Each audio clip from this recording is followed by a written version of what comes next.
Hello guys, Jai Bharat, Jai Hindustan. I am Mayank Rajesh and you are watching Info and Study. Guys, we are into a very important portion of Vedic period and that is the Vedic religion.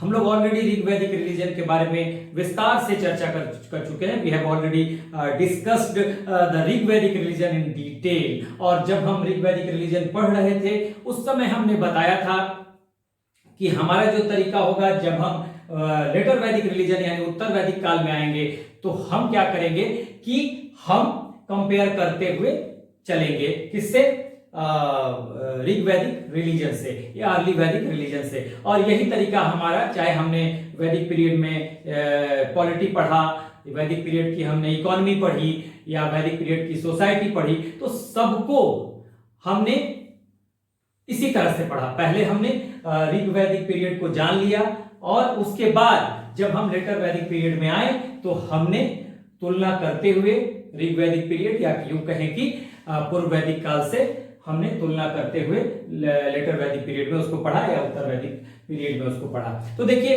इसमें भी हमारा तरीका जो है वो वही होगा. Basically मैं बार बार बताते रहता हूं कि जब हम वैदिक रिलीजन की बात करते हैं तो हम पूरे वैदिक पीरियड के रिलीजन की बात करते हैं और हम बात करते हैं जो टाइम पीरियड है 1500 टू 600 बीसी का, जो कि पूरे वैदिक पीरियड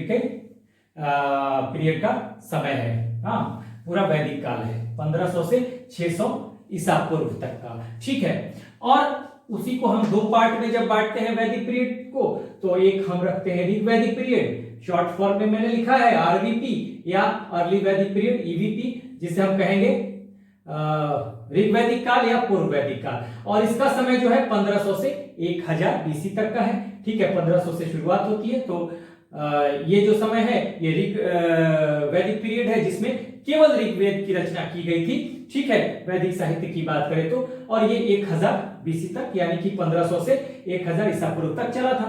उसके बाद जब हम उत्तर वैदिक काल या लेटर वैदिक पीरियड में आएंगे जिसे हमने एलवीपी लिखा हुआ है, तो वो फिर हो जाएगा आपको यहाँ 1000 पे ऋग वैदिक पीरियड खत्म होता है तो 1000 से फिर 600 बीसी तक का पीरियड होगा, यानी कि 1000 टू 600 बीसी तक का समय होगा, यानी 1000 से 600 ईसा पूर्व तक का समय होगा. देखिए 600 पे ये खत्म हो जाता है, यानी 1500 से शुरुआत 600 पे खत्म. देखिए 1500 से शुरुआत और 600 पे ये खत्म हो जाएगा. ओके, तो देखिए जब हमने बताया था कि ऋग वैदिक रिलीजन को हमने पढ़ा था बेसिकली, तो हमने कुछ डिफरेंट एस्पेक्ट्स को पढ़ा था, देखा था, डिफरेंट पॉइंट्स में इसे बांटा था. ठीक उसी तरह हम लेटर वैदिक पीरियड के रिलीजन को भी हम डिफरेंट एस्पेक्ट्स में बांट रहे हैं, बिल्कुल उसी तरह से. ठीक है, दो पार्ट में हमने बांटा है. एक कॉन्सेप्चुअल पार्ट है. डिफरेंस क्या था कि जब हम अर्ली वैदिक पीरियड में रिलीजन को पढ़ रहे थे तो वहां पर एक कॉन्सेप्चुअल पार्ट था, एक फैक्चुअल पार्ट था.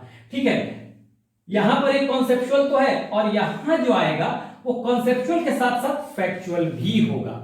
ठीक है, कॉन्सेप्चुअल के साथ साथ फैक्चुअल भी होगा. क्यों होगा अभी मैं बताऊंगा.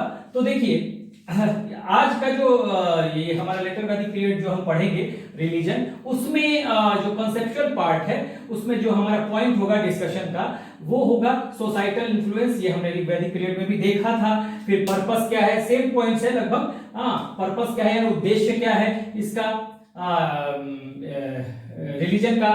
ठीक है, उद्देश्य मतलब पूजा पाठ का क्या उद्देश्य है उस समय जो होता था उत्तर वैदिक काल में. उसके बाद मोड ऑफ वर्शिप या वे ऑफ वर्शिप. ठीक है, किस तरह से क्या तरीका था, किस तरीके से पूजा पाठ करते थे. यहाँ कुछ और पॉइंट आएंगे, कुछ रिएक्शनरी एलिमेंट मिलेंगे, प्रतिक्रिया भी होगी. हाँ, जो उत्तर वैदिक काल में जो परिवर्तन होगा ऋग वैदिक काल से, तो बाद में कुछ इसमें प्रतिक्रियाएं भी होंगी. कुछ जो निगेटिव एस्पेक्ट्स लोगों को लगेंगे कि ये कुछ निगेटिव एस्पेक्ट्स है पूजा पाठ के तरीकों में, जो बदलाव हुए हैं, तो कुछ रिएक्शनरी एलिमेंट्स भी उसमें दिखाई देंगे. प्रतिक्रियावादी तत्व भी दिखाई देंगे. क्या होगा वो हम आज की वीडियो में डिस्कस करेंगे. फिर आपको आर्यन और नॉन आर्यंस की कुछ मिश्रित चीजें भी आपको देखने के लिए मिलेगी. आर्य और नॉन आर्यंस यानी आर्य और अनार्यों की मिश्रित बातें भी कुछ देखने को आपको मिश्रित तत्व भी देखने को मिलेंगे. तो मिक्स एलिमेंट्स कुछ देखने को मिलेंगे, तो वो भी हम देखेंगे. एंड न्यू प्रिंसिपल फिलोसफी, नए सिद्धांत और दर्शन की बात कुछ होगी जो उत्तर वैदिक काल में आएंगे। तो ये कॉन्सेप्चुअल पार्ट हो गया। जब हम कॉन्सेप्चुअल और फैक्चुअल पार्ट में जाएंगे तो यहाँ देखिए हमने पूर्व वैदिक काल में भी यहाँ गॉड की बात की थी, और वहां हमने चूंकि फैक्चुअल चीजें थी कि इसके देवता ये, इसके देवता ये, उन देवताओं के रोल में परिवर्तन होगा यहाँ पर, इसलिए कॉन्सेप्चुअल भी हो गया। यहाँ पे जैसे कि आपको पूर्व वैदिक काल में यहाँ इंद्र है, ठीक है, अग्नि है और आपको वरुण है, ये महत्वपूर्ण देवता है। यहाँ भूमिका चेंज होगी देवताओं की, ठीक है ना। अब यहाँ पे ब्रह्मा आ जाएंगे, सबसे महत्वपूर्ण देवता हो जाएंगे। तो इस तरह से देवताओं का कि महत्व में परिवर्तन होगा, उनकी स्थितियों में परिवर्तन होगा, उनकी संख्या में परिवर्तन होगा। तो ये अलग अलग उसमें एस्पेक्ट बनेंगे, वो हम जब इस पोर्शन में आएंगे तो अलग अलग पॉइंट्स बना के देखेंगे ना। कुछ यज्ञ होंगे जो कि कुछ प्राइवेट भी होंगे, कुछ इंडिविजुअल भी होंगे, सॉरी कुछ प्राइवेट यानी इंडिविजुअल भी होंगे और कुछ पब्लिक भी होंगे। अब कुछ यानी कि कुछ बड़े बड़े राजा करेंगे, ठीक है ना, या बड़े बड़े लोग करेंगे, प्रतापी राजा जो होंगे वो करेंगे, यज्ञ करेंगे, जैसे वाजपेयी यज्ञ, राजसूय यज्ञ, अश्वमेध यज्ञ। उसके अलावा जो घरों में गृहस्थों के लिए होगा वो पंचमहायज्ञ। तो उन सब चीजों को भी हम ये यज्ञ वाले पोर्शन में हम देखेंगे। तो गॉड वाला पोर्शन यानी देवी देवताओं वाला पोर्शन और जो यज्ञ वाला पोर्शन है वो कॉन्सेप्चुअल भी होगा और फैक्चुअल भी चीजें उसमें होंगी। तो इन दोनों एस्पेक्ट को यहां देखा जाएगा। लेकिन आज का जो हमारा वीडियो होगा वो कंप्लीट कॉन्सेप्चुअल पार्ट पे होगा। ये हम नेक्स्ट वीडियो में ये वाला पोर्शन देखेंगे। तो आज हम इस पोर्शन को एक एक पॉइंट उठाएंगे और देखना शुरू करेंगे। तो अब शुरू करते हैं, ठीक है।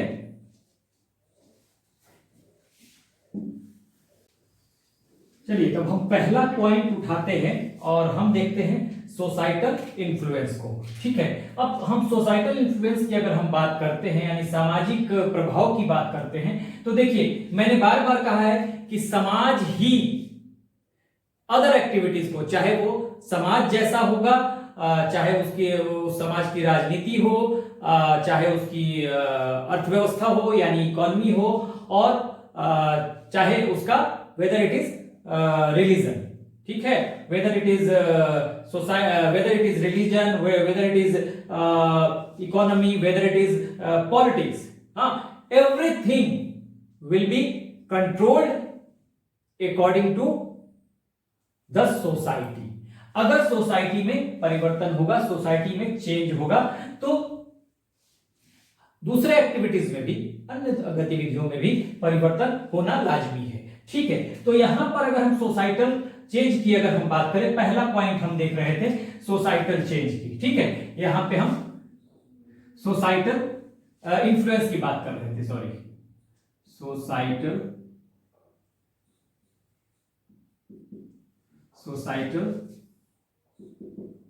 इन्फ्लुएंस की बात कर रहे थे। पहला पॉइंट हमारा यही है, सोसाइटल इन्फ्लुएंस का, ठीक है। अब सोसाइटल इन्फ्लुएंस की अगर हम बात करें तो यहां हम जानते थे, देखिए, यहां अंतर यही होगा, देखिए हम तुलना करते हुए पढ़ेंगे इससे, लेकिन अंतर यही होगा कि इधर रिटर्न वर्क कम होगा, इधर ज्यादा होगा, ठीक है। हमने कहा था ये एक कबीलाई समाज था, यहाँ के लोग क्या थे, ट्राइब्स थे। मैंने पहले बताया था कि ऋग्वैदिक समाज जो है वो अलग अलग जनों में बटा हुआ था और यही जन जो थे ये ट्राइब थे। जैसे मैंने बता दिया था ये जो है क्या था, ये कबीलों में बटा था ऋग्वैदिक समाज। भरत कबीला हो गया, तुर्वस कबीला हो गया, अनु हो गया, इस तरह से भलानस हो गया, विशानिन हो गया, पक्त हो गया। अब ये है भरत और ये हो गया तुर्वस, अनु, इसके अलावा और भी है द्रुहु। तो अलग अलग ये ट्राइब है। जो आर्य आए, मैंने बताया था आर्य अलग अलग फेज में आए, कुछ कुछ ग्रुप बना के आए, ठीक है। मैंने हमेशा बताया है कि आर्य जो है जिन्होंने वैदिक सभ्यता की शुरुआत की वो अलग अलग फेजेज में आए और अलग अलग ग्रुप बना के आए। उस एक ग्रुप को कहा गया ट्राइब, ठीक है ना, या कबीला, ठीक है। तो जैसे भरत कबीला हो गया, तुर्वस कबीला हो गया, अनु हो गया, वैसे ही द्रुहु हो गया, यदु हो गया। तो ये सब आर्यों के कबीले थे। उसके अलावा इस समाज में अनार्यों के भी कबीले हैं। जैसे ये हो गया, आपको यहाँ पर भरत मैं लिखता हूं, यहाँ पे मैंने लिख दिया भरत, और ये है आपको पक्त, यहाँ चलिए मैंने वो लिख दिया, यदु लिख दिया। तो ये चार जो है मैंने कहा भरत, ये है भरत हो गया, तुर्वस हो गया, अनु हो गया, यदु हो गया, ये तो आर के कबीले। इसी तरह से पक्त हो गया, विषाणीन हो गया, ठीक है ना। और भी हैं आपको, पक्त, विषाणीन, भलानस, ठीक है। यहाँ पर मैंने भलानस लिखा था, बी जो लिखा था भलाना, भी मैंने इसे कर दिया, यदु कर दिया। तो भलानस, विषाणीन, पक्त, ये सब जो हैं ये अनार्यों के कबीले हैं। यानी कुछ आर्यों के भी कबीले हैं, कुछ अनार्यों के भी कबीले हैं ऋग्वैदिक समाज में, यानी पूर्ववैदिक सोसाइटी में। तो ये कबीलों के रूप में थे। और जब कबीलाई समाज था ये, तो यहाँ इनका मुख्य पेशा जो था पशुचारण था, मैंने बताया था, क्योंकि ये बेसिकली क्या थे, सेमी नोमैडिक पेस्टोरल लाइफ था इनका। हाँ, क्योंकि पशुओं को चराना है, क्योंकि यहाँ पर लैंड नहीं है, इनके पास लैंड की मिल्कियत नहीं है। यहाँ पर क्या है, यहाँ पर जो है, यहाँ पर जो जैसे एक ट्राइब हो गया, ये जन हो गया, एक जन, दो जन, तीन जन, चार जन, पांच जन, इस सबको ट्राइब को, ये जो कबीले के लोग हैं एक ग्रुप में, इनको जन कहा जाएगा। इनका एक मुखिया होगा, या मुखिया जिसको राजा कहेंगे, वो नाम का राजा होगा, क्योंकि इसके पास लैंड नहीं है। और इसके पास लैंड नहीं है, इसका काम जो इस जन का मुखिया होगा, सब जन है, एक जन, दो जन, तीन जन, चार जन, पांच जन, छह जन, कई जन होंगे, इसके अलावा और भी होंगे। तो ये जो आर्यों और अनार्यों के कबीले हैं, हाँ, इनको जन कहा जाता है। और ये जन का एक मुखिया है जिसे राजन कहा गया, या जन का मुखिया है तो जनस्य गोपा भी कहा गया, ठीक है। या इनको कहा गया विषामपति, या इनको कहा गया गोपति। गोपति क्यों? क्योंकि यहाँ पशुचारण जो है, या पशुपालन, या animal rearing, cattle rearing, domestication of animals, ये इनका मुख्य पेशा है। क्योंकि यहाँ लैंड नहीं है, लड़ाई लैंड के लिए नहीं होती है। जब भी वार होता है तो वार लोगों की रक्षा के लिए होता है, और पशुधन के लिए ही वार होता है। खासकर गायों के लिए कहा भी गया है, here wars were fought for the sake of the cows. तो गाय को यहाँ संपत्ति के रूप में देखा गया है, क्योंकि पशुचारण इनका मेन पेशा है। तो ये जगह जगह घूमते रहते हैं, ठीक है, क्योंकि पशुओं को चराना है, तो जहां इन्हें अच्छा वनस्पति, अच्छी घास मिलेगी, चराने के लिए चले जाएंगे। हाँ, एग्रीकल्चर तो है नहीं मुख्य पेशा, ठीक है, एग्रीकल्चर तो है नहीं, यहाँ पर लैंड ही नहीं है। तो इस वजह से यहाँ का कबीलाई समाज है, ठीक है, कबीलाई समाज है, इनकी सोच अलग है, ठीक है, इनकी सोच अलग है कबीलाई समाज की, ठीक है। तो यहां सिर्फ प्रोटेक्शन के लिए लड़ेंगे ये। हाँ, राजा के पास निजी मिल्कियत नहीं है, जमीन की लैंड नहीं है, तो ये सब चीजें यहां पे है। लेकिन सोसाइटी में यहां पर परिवर्तन हो जाएगा, और यहां पर सोसाइटी जो है, ये कबीलाई ग्रुप जो है, ट्राइबल स्ट्रक्चर जो है, ट्राइबल स्ट्रक्चर, यहां पर ट्राइबल स्ट्रक्चर जो है, ये यहां पे टूट जाएगा। क्रॉस का मतलब खत्म हो गया, यहां पे टूट गया, टूटने लगेगा, ठीक है। और यहां पर क्या होगा, ट्राइबल स्ट्रक्चर के टूटने से यहां जो था, यहां पर सबसे बड़ी इकाई थी क्या, यहां पे सबसे बड़ी इकाई मैंने बताया था। हाँ, सबसे बड़ी इकाई आपको, सबसे कई वो फैमिली, सबसे बड़ी इकाई यहाँ पे जन है, सबसे बड़ी इकाई जन है। ये जो जन है ये सबसे बड़ी इकाई है, सामाजिक इकाई कह ले, राजनीतिक इकाई कह ले, ठीक है। हमने बताया था कई फैमिली होंगे, या जिसे कुल या गृह भी कहा जाएगा, तो सबसे छोटी इकाई है। कई फैमिली और गृह मिलके बना देंगे क्या, विश्व बना देंगे, ग्राम बना देंगे, ठीक है। ये तो है फैमिली या कुल, ठीक है, फैमिली और या कुल कहें, कुला कहें, ठीक है, फैमिली कहें, कुला कहें, फैमिली कहें, कुला कहें, या गृह कहें। उससे बड़ी इकाई हो गई ये, जिसको कहेंगे क्या, ये हो जाएगा ग्राम, ठीक है। अब इससे बड़ी ये इकाई है, क्या है, फैमिली, ग्राम। इससे बड़ी इकाई क्या हो गई, ये हो गई विश्व, ठीक है। तभी जन को कहते हैं, जन का जो हेड है, मुखिया, उसको विषामपति भी कहते हैं। कई विषयों को मिलाकर ये बनेगा क्या, देखिए, जन, यानी सबसे बड़ी इकाई हो जाएगी जन। ये जन जो है, यही एक जन है, ये जन जो है सबसे बड़ी इकाई, एक जन, दो जन। तो ये जो ट्राइबल स्ट्रक्चर है ये ब्रेक करने लगेगा यहां पर आकर, ठीक है। और यहां पर आकर जब ब्रेक कर रहा है तो सबसे जन के ऊपर भी एक इकाई आ जाएगी, इसके ऊपर भी एक इकाई आ जाएगी, और ये इकाई होगी क्या, देखिए ये इकाई होगी सबसे छोटी इकाई, मैं यहां पर ऐसे लिख देता हूं, सबसे छोटी इकाई यहां पर फैमिली या कुल या गृह, उसके बाद यहां पर उसके जैसे ये चल रहा है ग्राम, ग्राम के बाद क्या हो जाएगा, ग्राम के बाद विश्व, विश्व के बाद जन, और ये जन जो है जन से भी बड़ी इकाई उभर के आएगी, ये हो जाएगा जनपद, सॉरी जनपद, ऐसे जनपद, जनपद। और ये जनपद कैसे बनेगा, हाँ लोहे का यहां पर आविष्कार हो जा रहा है, तो लोहे का आविष्कार हो जा रहा है तो एग्रीकल्चर भी यहां पे होगा, कैसे मैं बताता हूं, देखिए कैसे जनपद बन गया, यहां से यहां एक जन ने, ये जो जन है, एक जन ने दूसरे जन पे चढ़ाई कर दिया, तो एक जन का पद जो है, पांव जो है दूसरे जन पे पड़ा, तो चढ़ाई किया, जीत लिया इसको, इसको अपने मिला लिया, तो ये जनपद हो गया। जन जन मिलकर जनपद बना देंगे, या फिर कोई जन है या कोई जनपद बना हुआ है ऑलरेडी, इसके आगे ये फॉरेस्ट है, फॉरेस्ट का वाला पार्ट है, तो इस फॉरेस्ट वाले पार्ट को क्या करेंगे, लोहे का की खोज यहां पर हो गई है, आयरन की, तो ये लोहे की कुल्हाड़ी से काट देंगे इसको, आग से इसको जला देंगे, ठीक है, और जलाने के बाद इस क्षेत्र को मिला देंगे, तो ये भी जनपद का पार्ट हो जाएगा, ये भी एक जनपद बन गया। और या तो जनपद ने किसी जनपद ने इसे मिला लिया तो ऑलरेडी जनपद है, या जन ने इसको मिला लिया अपने में और जनपद बना दिया, और ये जो लैंड मिला यहाँ पे एग्रीकल्चर शुरू कर देंगे सफाई करके, तो इस तरह से जनपद का निर्माण हो गया, ठीक है। ट्राइबल स्ट्रक्चर टूटा, जनपद का निर्माण हुआ, जनपद बनने लगे, और जनपद जो है ये जो स्ट्रक्चर हुआ इसकी वजह से क्या होगा, देखिए, ठीक है, ये मिटा रहा हूं मैं। अब जो ट्राइबल स्ट्रक्चर टूटेगा, जनपद बनेगा, एग्रीकल्चर की शुरुआत होगी, तो यहीं पे क्या होगा, एक वर्ण व्यवस्था में भी बदलाव आएगा, वर्ण सिस्टम में भी बदलाव आएगा, ठीक है। यहां पे क्या होगा, जनपद के बनने से, जनपद के बनने से समझ जाइए कि जनपद जैसे ही बनेगा तो बदलाव होगा किसमें, वर्ण सिस्टम में। और वर्ण सिस्टम में क्यों बदलाव होगा, ये चेंज होगा, चेंज इन वर्ण सिस्टम। देखिए यहां का जो वर्ण सिस्टम है, ये नाम तो वही है ब्राह्मण, ठीक है, जो ब्राह्मण है, देखिए ये इस तरह का वर्ण सिस्टम यहां भी है, ठीक है।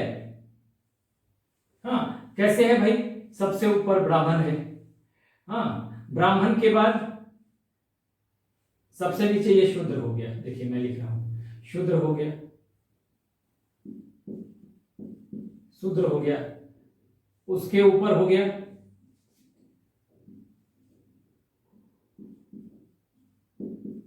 वैश्य, उसके ऊपर हो गया, आप इसे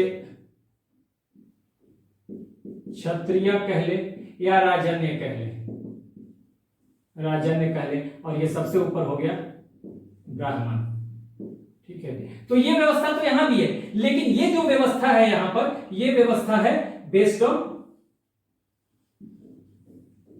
ऑक्यूपेशन, ठीक है, ऑक्यूपेशन पे बेस्ड है, ठीक है। ऑक्यूपेशन का मतलब क्या है कि पेशे पे है। मैंने बताया भी था कि यहां कोई जरूरी नहीं कि एक ब्राह्मण का, एक पुरोहित का बेटा जो है वो पुरोहित हो। अगर ब्राह्मण का बेटा लड़ाई में जाता है तो वो क्षत्रिय हो गया, या क्षत्रिय का बेटा अगर वैश्य में वो व्यापार करता है तो वो कहा जाएगा क्या, वैश्य कहा जाएगा।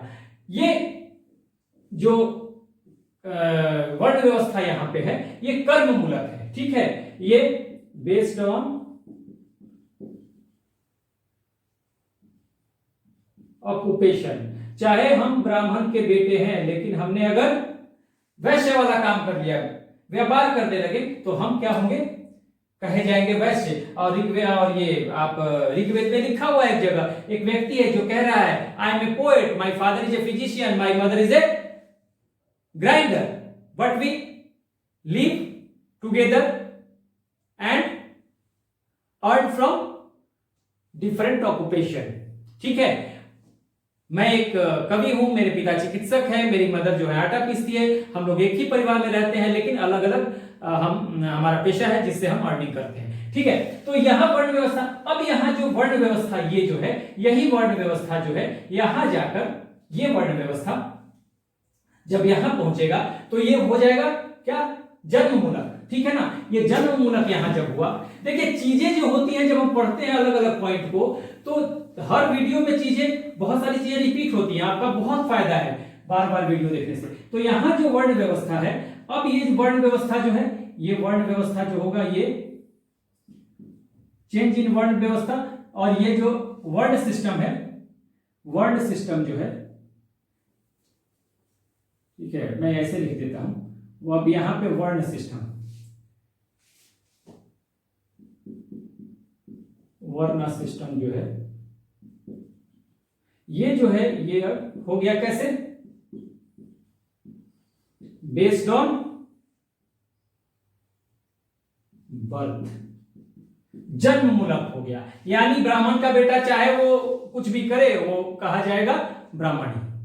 जैसे आज हो गया है, अगर मैं जैसे टीचिंग का काम कर रहा हूं, उस समय ब्राह्मणों का काम था पढ़ाना लिखाना, पूजा पाठ कराना, अध्यापन कराना, लेकिन मैं आज वैसे तो ब्राह्मण का काम कर रहा हूं, लेकिन मेरा जो कास्ट है वो कास्ट बदलेगा नहीं, ये काम करने से मैं ब्राह्मण नहीं हो जाऊंगा, ठीक है ना। तो उन चीजों को समझना है कि वर्ण सिस्टम में बदलाव हुआ, और जब बदलाव हुआ तो क्या हुआ, अब इसको हम देख लेते हैं। वर्ण सिस्टम में जब बदलाव होगा तो ठीक यही चीजें हो जाएंगी।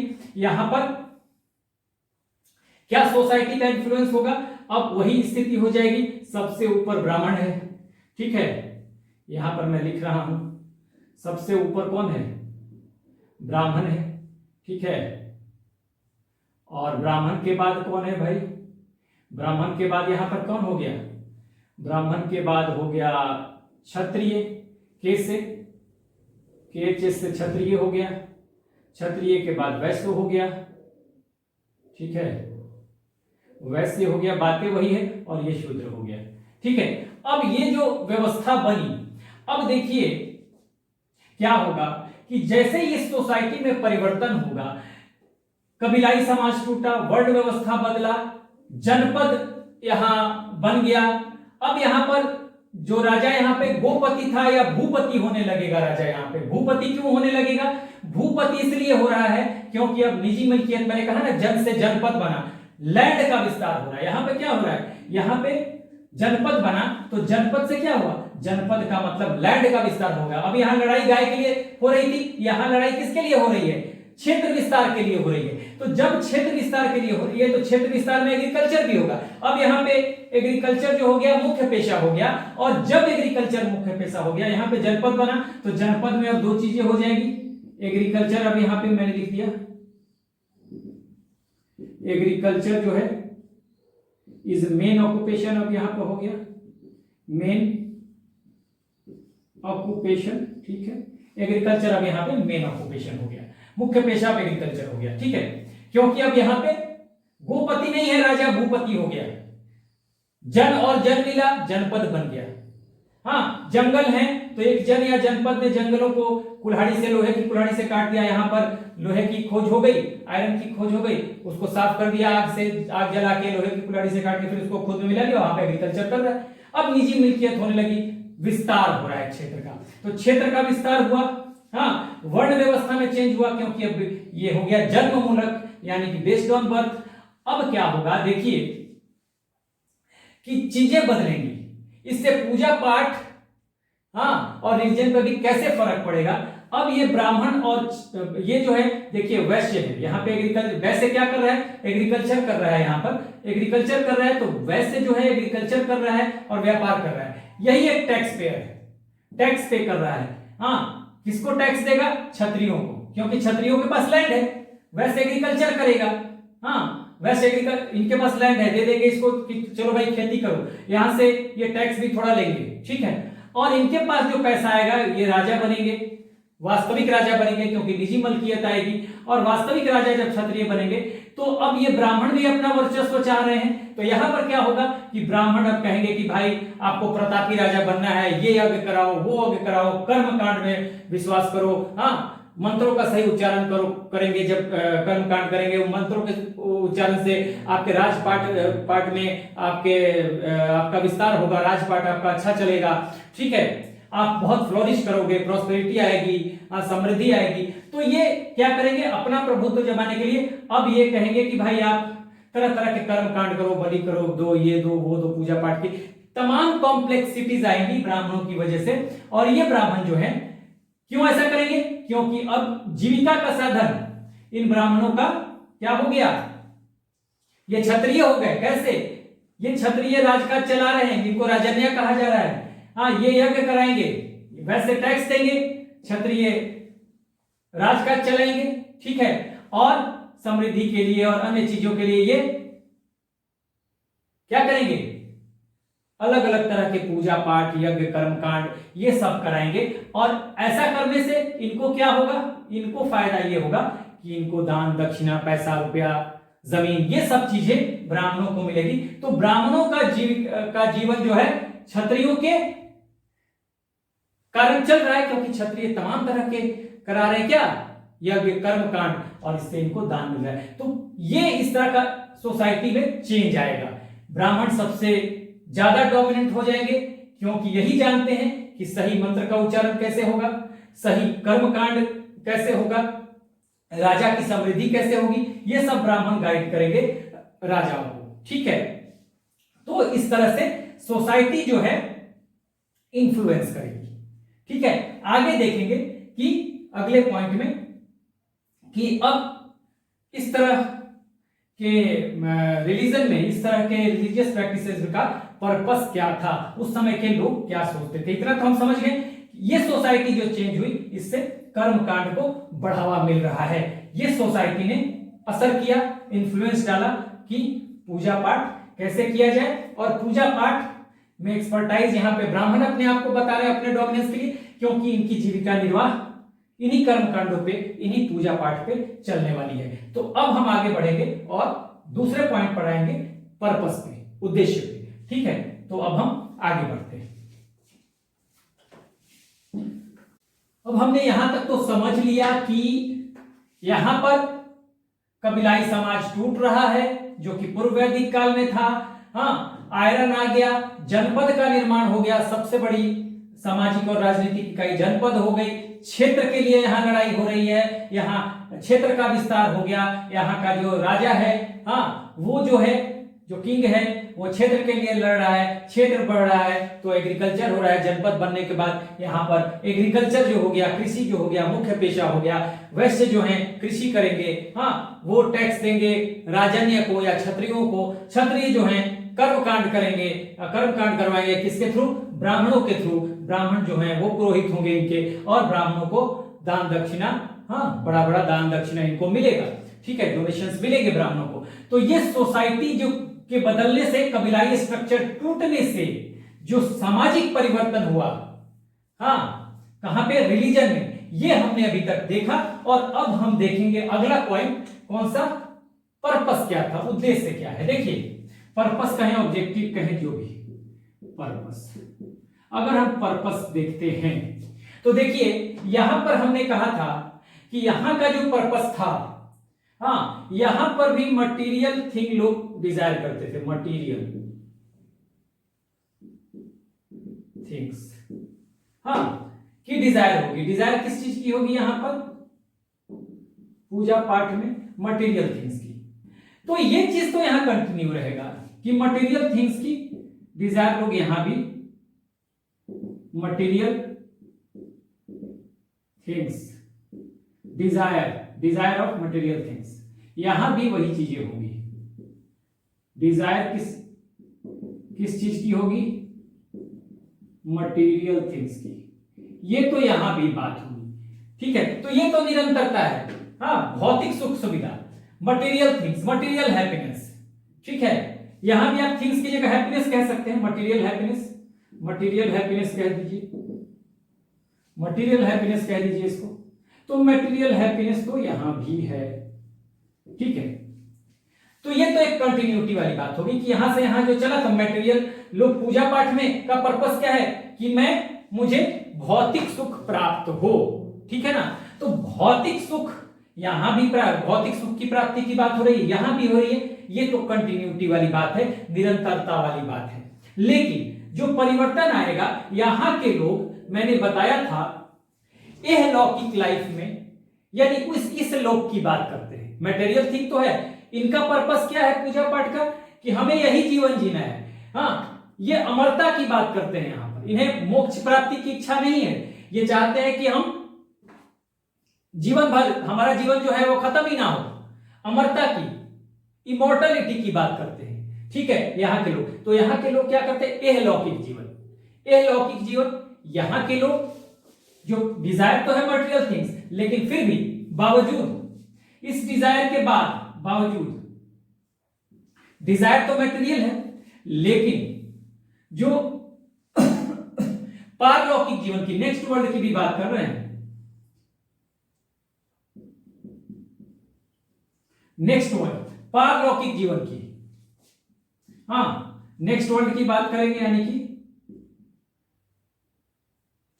या पारलौकिक जीवन की बात, हाँ नेक्स्ट वर्ल्ड, मैं हिंदी में लिखता है इसको, पारलौकिक जीवन की इच्छा रखेंगे। अब देखिए क्या परिवर्तन आया है यहाँ पर, मटेरियल थिंग्स, यहाँ लोग क्या कहें, यहाँ गाय को प्रॉपर्टी के रूप में देखा जा रहा है। यहाँ लोग चाहते हैं पूजा पाठ करेंगे, मुझे एक पुत्र हो जाए और 100 गाय मिल जाए, क्योंकि यहाँ गाय की ही चोरी होती थी, राजा गाय की रक्षा करेगा यहाँ पे। हाँ, यहाँ जमीन नहीं है, पशुचारण है, कैटल रियरिंग मेन पेशा है, गाय है संपत्ति, यहाँ पर मेन संपत्ति। और तभी गायों के लिए यहाँ पे मैंने कहा कि wars were fought here for the sake of cows only. हाँ, और कबीले के लोगों की रक्षा करेगा राजा, तो यहाँ, लेकिन अब यहाँ तो भूपति हो गया है राजा, राजा के पास क्या है, लैंड है, लैंड है। अब यहाँ पर लोगों का जो वो है एग्रीकल्चर होने लगा, जटिलताएं आने लगी, किसमें, पूजा पाठ में, कर्मकांड बढ़ेंगे। और यहाँ पर जो लोग थे ये अमरता की बात करते थे, मोक्ष की बात नहीं करेंगे, सैल्वेशन की बात नहीं करेंगे, ठीक है ना, मटेरियल हैप्पीनेस तो हो, लेकिन ये जीवन ही इनका खत्म ना हो, अमरता की बात करेंगे। इसलिए यहां के लोगों में, जब यहां नेक्स्ट वर्ल्ड की बात करेंगे, पारलौकिक जीवन की बात करेंगे, यानी यहां अब बात आपको बहुत सारी चीजों की होगी, सैल्वेशन की हो जाएगी। अब नेक्स्ट वर्ल्ड यानी पारलौकिक जीवन की अगर बात करते हैं, ठीक है, तो आपको यहां पर क्या होगा, यहां पर आपको अलग अलग कॉन्सेप्ट आएगा। यहां पर रीबर्थ नहीं है, तो अब यहां पर, ठीक है, यहां पर, अच्छा इसको वैसे मत लिखिए, कोई बात नहीं, पारलौकिक जीवन हमने समझा दिया ना, ठीक है, यहां पर या लिख लीजिए, कोई दिक्कत नहीं है, नेक्स्ट वर्ल्ड कर दीजिए, पारलौकिक जीवन कर दीजिए, पारलौकिक, मैंने हिंदी में ही लिख दिया, पारलौकिक जीवन की बात। अब पारलौकिक जीवन की बात यहां पे करेंगे तो यहां पे होगा रीबर्थ का कॉन्सेप्ट आ जाएगा, यानी यहां पर रीबर्थ, पुनर्जन्म की बात होगी, यहां पर पुनर्जन्म की बात नहीं होगी। देखिए कैसे तुलना करते हैं पढ़ते हुए, हाँ यहां पर रीबर्थ की बात हो रही है, ठीक है ना, पुनर्जन्म का कॉन्सेप्ट आ जाएगा, रीबर्थ, पारलौकिक जीवन है, यानी दूसरे लोग के जीवन की बात कर रहे हैं, यानी हम स्वर्ग की भी बात कर रहे हैं। अब हीवन का कॉन्सेप्ट, स्वर्ग की बात हो गई, ठीक है ना, स्वर्ग, ये रीबर्थ यानी कि पुनर्जन्म यहां पे नहीं है, ठीक है। हेल, नर्क की भी बात आएगी, फिर जैसा काम करेंगे उस हिसाब से हमें सैल्वेशन की भी बात आएगी, यानी मोक्ष की बात आएगी, ठीक है ना। तो ये सब चीजें जो हैं यहां पर परिवर्तन हो रहा है, ठीक है ना। क्या हो रहा है, डिजायर क्या है, मटेरियल लाइफ, यहां भी है, यहां भी है, यानी यहां पे पारलौकिक जीवन को आप वैसे भी कह सकते हैं, यहां पर इमोर्टल लाइफ की, अमरता की बात कर रहे हैं। यहां कॉन्सेप्ट क्या आ गया, हम इसको मॉर्टल लाइफ भी कह सकते हैं, मॉर्टल लाइफ, मॉर्टल लाइफ मतलब शरीर नश्वर है, ठीक है, शरीर का नाश होगा एक दिन। हाँ, तो यहां पर देखिए क्या परिवर्तन आ गया। अब इसको देखना पड़ेगा कि ऑब्जेक्टिव तो है मटेरियल हैप्पीनेस, यहां भी है, यहां भी एक निरंतरता तो है, लेकिन यहां अब लोग सिर्फ, यहां के लोगों को पुनर्जन्म का कॉन्सेप्ट नहीं है, रीबर्थ का नहीं है। जब रीबर्थ का नहीं है तो स्वर्ग, मरने की इच्छा ही नहीं है, तो मरने की जब इच्छा नहीं है तो लोग मरेंगे ही नहीं, तो स्वर्ग का कॉन्सेप्ट नहीं, नर्क का कॉन्सेप्ट नहीं, पारलौकिक जीवन का कॉन्सेप्ट ही नहीं है, ठीक है। यहां पर लेकिन सारी चीजें आ जाएंगी, यहां जब मरने की बात ही नहीं है तो मोक्ष प्राप्त करना ही नहीं चाहते यहां पर, दे डोंट वांट सैल्वेशन, ठीक है।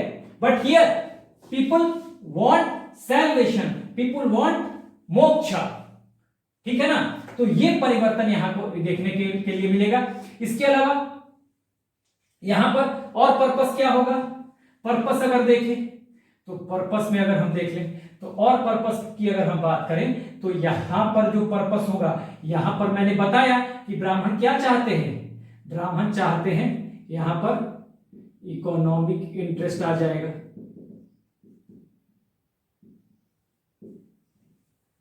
थोड़ा मैं दूर लिख दूं यहां पर, देखिए यहां पर आ जाएगा क्या,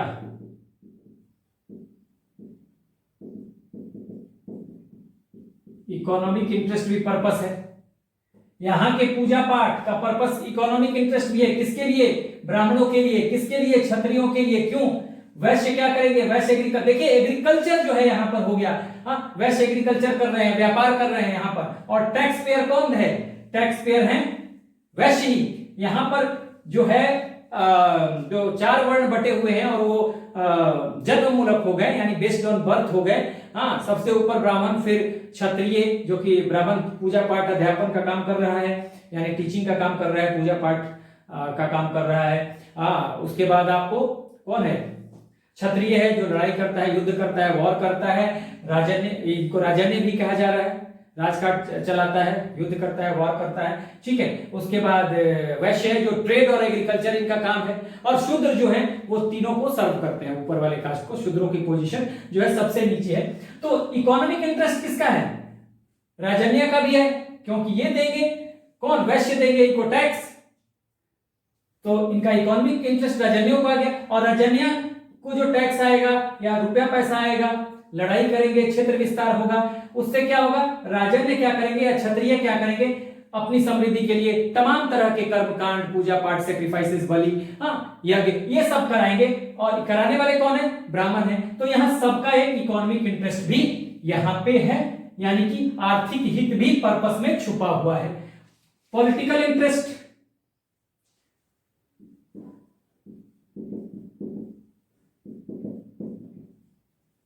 पॉलिटिकल इंटरेस्ट है, क्यों, यहां लड़ाई किसकी है, क्षेत्र विस्तार के लिए, राजा भूपति है, जितना ज्यादा जमीन होगा, हाँ उसके पास उतना ज्यादा टैक्स आएगा, हाँ और जिस राजा का, जो राजा जितना मजबूत होगा वो उतने बड़े बड़े कर्मकांड करा सकता है, तो ब्राह्मणों को तो यहां पर फायदा ही है। तो एक तरह से देखा जाए तो यहां पॉलिटिकल इंटरेस्ट क्या है भाई, ज्यादा से ज्यादा हम लैंड को ऑक्युपाई करें, तो ये सब जो चीजें हैं, ठीक है। इकोनॉमिक इंटरेस्ट मैंने बताया, इकोनॉमिक इंटरेस्ट जैसे राजसूय यज्ञ होगा, आगे हम लोग पढ़ेंगे, राजसूय यज्ञ होगा, अश्वमेध यज्ञ होगा, तो इसमें कहते हैं कि भाई इकोनॉमिक इंटरेस्ट क्या है, इनको दान दहेज मिलेगा ब्राह्मणों को, ठीक है ना, ब्राह्मणों को क्या मिलेगा, ब्राह्मणों को जो डोनेशन मिलेगा उसमें दासियां मिलेंगी, गाय मिलेंगे, ठीक है, ब्राह्मणों को कौन देगा, राजन्य देंगे, क्षत्रिय देंगे, यहाँ पे गाय मिलेगा, घोड़ा मिलेगा, गोल्ड मिलेंगे, कई कई जगह पे तो लैंड भी मिलेंगे, ठीक है, ये कहा जाता है, ठीक है। जैसे कहा गया कि भाई आपको राजा की प्रतिष्ठा में वृद्धि के लिए ये सब काम कराया जा रहा है, कहा जाता है, ब्राह्मण कहेंगे कि आपकी प्रतिष्ठा में वृद्धि होगी अगर आप ये यज्ञ कराओगे, वो यज्ञ कराओगे, ये बलि दोगे, तमाम तरह के प्रोपेगेंडा करेंगे ब्राह्मण, और करवाने की कोशिश करेंगे ब्राह्मण, और क्षत्रिय जो है, राजन्य जो है ये करेंगे उनके कहने पे। तो ब्राह्मणों को भी इकोनॉमिक इंटरेस्ट है, राजन्यों का भी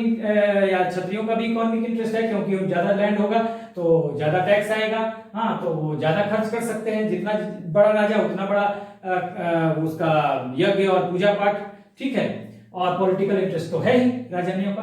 तो इस तरह से जब बीच से राजसूय यज्ञ, अश्वमेध बहुत खर्चीले थे, तो सब किसका प्रोपेगेंडा था, ब्राह्मणों का ही था कि आप कराओ, ठीक है।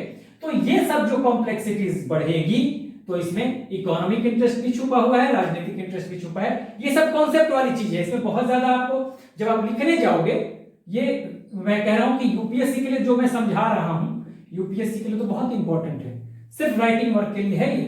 पर्पस आपने समझ लिया, डिजायर क्या है, मटेरियल हैप्पीनेस यहाँ पे डिजायर है, और ऋग्वैदिक काल यानी पूर्व वैदिक काल में भी मटेरियल हैप्पीनेस, भौतिक सुख की प्राप्ति के लिए यहाँ भी सब कुछ हो रहा है, जो इनका पूजा पाठ है, हाँ पारलौकिक जीवन का कॉन्सेप्ट यहाँ आ जाता है, और यहाँ पारलौकिक जीवन का कॉन्सेप्ट नहीं, यहाँ एहलौकिक जीवन, इसी लोक की बात करते हैं। यहाँ जो है ऋग्वैदिक पीरियड में सिर्फ इस लोक की बात होती है, और जब इस लोक की बात का मतलब है कि आदमी जो है इमोर्टल है, हाँ मतलब अमरता की बात करता है। आदमी सोचता है कि मैं इमोर्टल हूं, शरीर नष्ट नहीं होगा, हमें जीना है हमेशा, मरने की तो बात ही नहीं। जब मरने की बात नहीं है तो ना पुनर्जन्म की बात होगी, हाँ ना स्वर्ग की बात होगी, ना नर्क की बात होगी, लेकिन तमाम तरह के कॉन्सेप्ट यहाँ पे आ जाएंगे। तो ये पर्पस जो आपने देखा कि ये पर्पस वाला पार्ट, उद्देश्य क्या था, तो उद्देश्य तो मटेरियल हैप्पीनेस था, मोक्ष की प्राप्ति भी उद्देश्य था। हेल्प मोक्ष हमने कहा ना, मोक्ष की प्राप्ति भी उद्देश्य हो गया, ठीक है। स्वर्ग मिले सब यही चाहेंगे, मोक्ष मिले ये चाहेंगे, ठीक है। तो ये सब चीजें यहां पर आ गई, और इकोनॉमिक इंटरेस्ट इनका पर्पस हो गया, पॉलिटिकल इंटरेस्ट इनका पर्पस हो जाएगा। तो इस तरह से हमने देखा कि यहाँ के उत्तर वैदिक काल में आते आते पर्पस, उद्देश्य पूरा चेंज हो जाता है। उद्देश्य मटेरियल रहता जरूर है, लेकिन पारलौकिक जीवन का कॉन्सेप्ट आता है, और पारलौकिक जीवन में हमें मोक्ष मिले, हम जब मरे हमको मोक्ष मिले, उसके लिए तमाम तरह के हमारी समृद्धि के लिए, मोक्ष के लिए, सुख सुविधा के लिए, जीवन में सुख सुविधा के लिए, और हम अगले जब हम मरते हैं, जब हमें हमारी मृत्यु होती है तो हमें मोक्ष की प्राप्ति मिले, यानी स्वर्ग मिल जाए, हाँ ठीक है, हमें मुक्ति मिल जाए। तो इसके लिए सारे प्रोपेगेंडा जो है वो हो रहे हैं, और इसमें ब्राह्मणों का भी इकोनॉमिक इंटरेस्ट है, हाँ, और राजन्यों का भी इकोनॉमिक इंटरेस्ट है, और पॉलिटिकल इंटरेस्ट तो क्षत्रियों का है ही। तो पूरा ये पर्पस हमने देख लिया कि पर्पस क्या था। 3 चीजें याद रखिए, purpose material life, economic interest, political interest, मोक्ष की प्राप्ति, ये पर्पस है। समझ गए? अगर आप देखें डिजायर क्या है, पर्पस क्या है, मटेरियल हैप्पीनेस, पहली बात, ठीक है। पर्पस क्या है, सैल्वेशन, मुक्ति। पर्पस क्या है, इकोनॉमिक इंटरेस्ट, और पर्पस क्या है, पॉलिटिकल इंटरेस्ट। तो इनसे आपका सारा जो पॉइंट है कवर हो गया उद्देश्य वाले पार्ट में। अब हम अगले पार्ट में बढ़ेंगे, नेक्स्ट पॉइंट की तरफ मूव ऑन करते हैं। And now will see the mode of worship, और you can say way of worship. तो मोड ऑफ वर्शिप की अगर हम बात करें, ठीक है, मोड ऑफ वर्शिप, ये हमारा अगला पॉइंट था, मोड ऑफ वर्शिप। अब मोड ऑफ वर्शिप देखिए क्या है, ठीक है। आप देखेंगे यहां पर सिंपल था, क्या था, सिंपल था, बिल्कुल प्रेयर किया जाता था, और भावों का महत्व था। हमने पूजा पाठ की, श्लोक पढ़ दिए, मंत्र पढ़ दिए, मंत्र का उच्चारण कैसा हुआ ना हुआ कोई मतलब नहीं। यहां पर ये सब चीजें बदलेंगी। देखिए यहां पर सबसे बड़ी बात, पहले तो यहां पे बहुत बड़े बड़े कर्म कांड नहीं है, हाँ कर्म कांड नहीं है, तो कर्म कांड होगा बिग यजनाज। देखिए क्या क्या चीजें होंगी यहां पर, बिग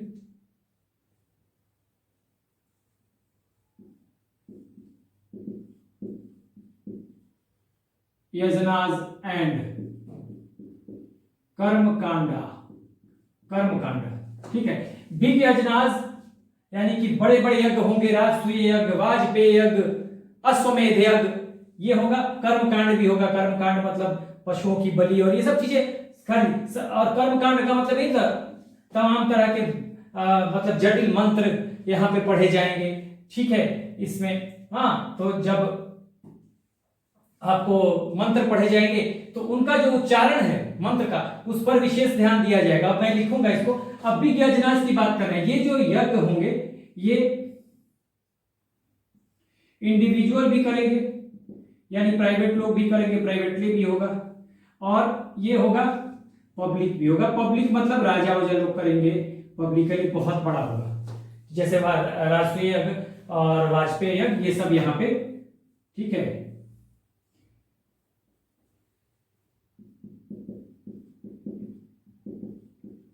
इंडिविजुअल और पब्लिक, ठीक है, इस तरह की चीजें होंगी, ठीक है। तो ये अब होगा क्या यहां पर, और क्या होगा, तो ये तरीका क्या होगा ये सब करने का, यहां पे बढ़ेगा सेक्रीफाइसेस। यहां पे जब ये सब चीजें होंगी, जब ये कर्म कांड बढ़ेगा तो कर्म कांड बढ़ेगा, तो अब कर्म कांड में आपको सेक्रीफाइसेस भी होगा। Mode of worship sacrifices. Sacrifices का मतलब बलि। सेक्रीफाइसेस, सेक्रीफाइसेस तमाम तरह के जानवर होंगे इसमें, ठीक है। तमाम तरह के जानवर कौन कौन से हो सकते हैं? हॉर्स, ऑक्स, ठीक है। उसके बाद गोट, शीप, सभी गोट,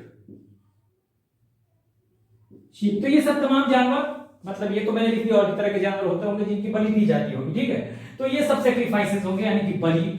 मोड ऑफ वर्शिप, यहां पे बलि नहीं था, यहां पे क्या था? यहां पे बलि दी जा रही है किसकी? जानवरों की, एनिमल्स की। यहां पे सिर्फ बलि था, लेकिन सेक्रीफाइस किसका किया जाता था?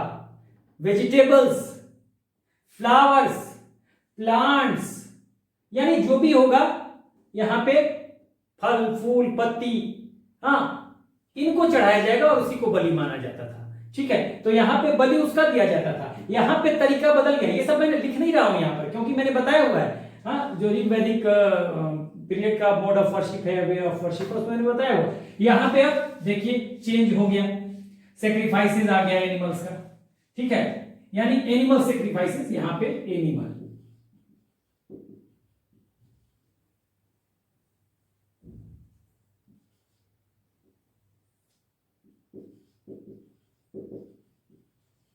एनिमल्स के सेक्रीफाइसेस होंगे, ठीक है। ये हो गया।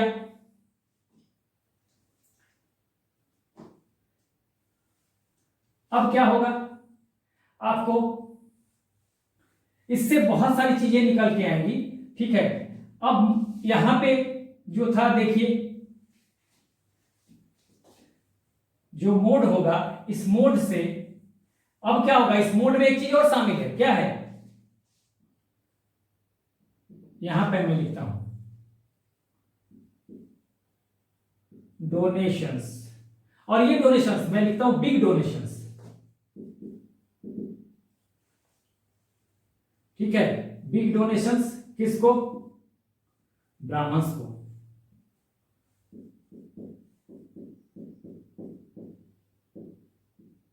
ब्राह्मण्स को, ठीक है।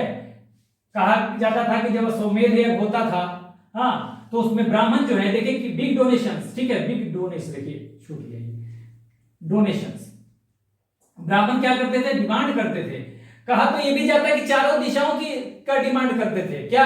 ऐसा हमने पढ़ा हुआ है, किताबों में लिखा है कि चारों दिशाओं, north west, east west south, जब वो लैंड मांगते थे। लेकिन इसको एग्जैजरेशन भी बताया जा रहा है, काफी बढ़ा चढ़ा के कही गई बात बताई, क्योंकि अगर वो चारों दिशाओं सारा लैंड ही दे देगा तो राजा के पास रहेगा क्या भाई, ठीक है। लेकिन ऐसा कहा गया है। उसी तरह से अगर आपको वो होता है, राजसूय यज्ञ होता है, ठीक है, जो राजा अभिषेक के दौरान होता था राजा के, उससे राजसूय यज्ञ होगा, उसमें ब्राह्मण 2,40,000 गायों की मांग करेंगे, 2,40,000 गायों की मांग करेंगे राजसूय यज्ञ में। तो बिग डोनेशन की बात होगी यहां पर, जो कि यहां पे नहीं था। यहां पे पूजा पाठ, वे ऑफ वर्शिप बहुत ही सिंपल है, बलि है, फूल पत्ती फल चढ़ा दिए, उसको उसकी बलि दे दी, हो गया, ठीक है।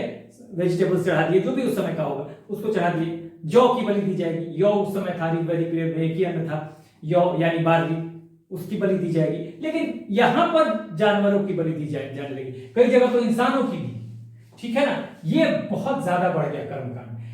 फिर आपको बिग डोनेशंस हो गया, उसके अलावा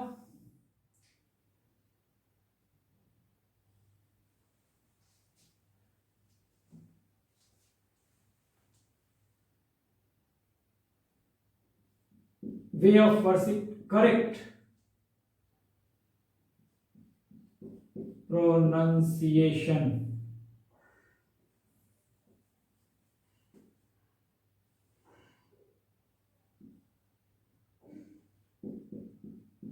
करेक्ट प्रोनाउंसिएशन,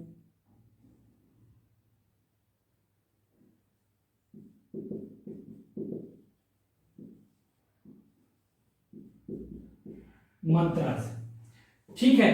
सबसे बड़ी बात देखिए, यहां पर मैंने अभी बताया कि जो मंत्र पढ़ रहे हैं उसमें सिर्फ भाव हैं, शब्दों के मायावी जाल में ऋग्वैदिक पीरियड के लोग या पूर्व वैदिक काल के लोग नहीं पढ़ते थे। But what happens here? If you utter a word of mantra, you must pronunciate it very very correctly. शुद्धता पर बहुत ज्यादा यहां पर ध्यान दिया गया. समझिए कि if you incorrectly pronounce a word, it means something bad is going to happen with you. ठीक है, अगर आपने गलत प्रोनाउंसिएशन कर दिया, गलत उच्चारण कर दिया, तो आपके साथ कुछ अनर्थ हो सकता है. यहां ऐसा माना जाता है, यहां भावों पे जोड़ है. अगर हमने मंत्र पढ़ दिया, स्तुति कर दी, ठीक है, कुछ गलत भी हो गया. शब्दों के मायावी जाल में ये लोग नहीं पढ़ रहे हैं. यहां शब्दों के मायावी जाल में लोग पढ़ रहे हैं. ठीक है, यहां मैजिकल वर्ड्स है, जो फॉर्मूला है, जो मंत्र है, उसे मैजिकल माना जा रहा है. They are magical word. ठीक है ना, they are magical words and that's why they shouldn't be pronounced incorrectly. तो ये आपको यहां पे करेक्ट प्रोनाउंसिएशन पे ध्यान है. यहां करेक्ट प्रोनाउंसिएशन की जरूरत नहीं है, भाव होने चाहिए मन में. ठीक है ना. तो ये सब चीजें आपको अंतर देखने के लिए मिलेंगी. तो इस तरह से मोड ऑफ वर्शिप अगर हमने देखा, तो आपको ध्यान रखना पड़ेगा. यहां आप कुछ पॉइंट को बस मन में याद रखिए. बड़े बड़े यज्ञ हो रहे हैं, कर्मकांड हो रहा है, इंडिविजुअल भी हो रहे हैं, पब्लिक भी हो रहे हैं. हाँ, बलि दी जा रही है यहां पर. हाँ, ये सब यहां नहीं है. कर्मकांड, बिग यजनाज यहां पर नहीं है. यज्ञ है, सिंपल है, सिंपल यज्ञ है. ठीक है, तो ये इस तरह की चीजें नहीं है. हाँ, और यहां पर देखिए सेक्रीफाइसेस बलि हो रही है, जानवरों की बलि दी जा रही है. ठीक है, उसके अलावा बड़े बड़े डोनेशन ब्राह्मणों को दिए जा रहे हैं. मैंने बता दिया कि अब अश्वमेध यज्ञ हो रहा है, तो उसमें चारों दिशाओं की मांग कर रहे हैं ब्राह्मण. हालांकि एग्जैजरेशन ये भी कहा मैंने. ठीक है, अब आपको राष्ट्रीय यज्ञ हो रहा है, 2,40,000 गायों की मांग है, वो हम आगे देखेंगे. ठीक है, यज्ञ के बारे में पढ़ेंगे हम लोग. आपको शब्दों के मायावी जाल में लोग यहां उलझे हुए. ठीक है, उच्चारण गलत, अनर्थ हो गया. तो ये सब चीजें मोड ऑफ वर्शिप में यहां से जब हम यहां पहुंचते हैं, काफी चेंजेस देखने को मिलता है. इसलिए आपको ये तो पता चल गया होगा, मैं जो बातें कह रहा हूं कि सोसाइटी जैसी होगी, अन्य गतिविधियां वैसे ही नियंत्रित होंगी. सोसाइटी ही नियंत्रित करती है अदर एक्टिविटीज को. तो यहां आपको देखने को मिल रहा है. हमने इकोनॉमी भी पढ़ा, हमने पॉलिटी भी पढ़ा, तो आपने देखा कि सोसाइटी, आपने वहां भी देखा होगा कि सोसाइटी का असर किस तरह से पड़ रहा है. तो हम अगले पॉइंट की तरफ अब बढ़ेंगे. ठीक है, चलिए अगले पॉइंट की तरफ बढ़ते हैं. Let us move on to reactionary elements. Reactions की तरफ, प्रतिक्रियाएं क्या थी. ऐसा करते हैं, प्रतिक्रियाओं को लास्ट में देखते हैं. सबसे पहले हम, उसके पहले हम दो और पॉइंट देख लेते हैं, और रिएक्शंस को लास्ट में देखेंगे. हालांकि पहले मैंने बना दिया था पॉइंट, लेकिन कोई उससे बात नहीं है. रिएक्शंस को बेटर होगा बाद में ही देखना. ठीक है, तो यहां पे कुछ देखिए क्या होगा.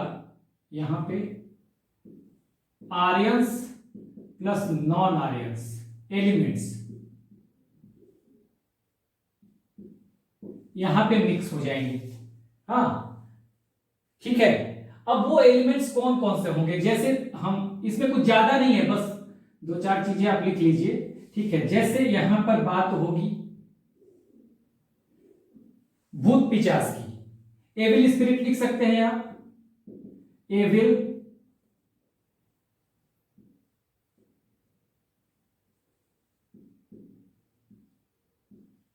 स्पिरिट. ठीक है, स्पिरिट्स, भूत पिशाच, भूत पिशाच की रख सकते हैं, लिख सकते हैं. ठीक है, विच क्राफ्ट, जादू टोना या ब्लैक मैजिक भी इसको कह ले, जादू टोना. ठीक है, इसे आप ब्लैक मैजिक भी लिख सकते हैं. वशीकरण, हिप्नोटिज्म,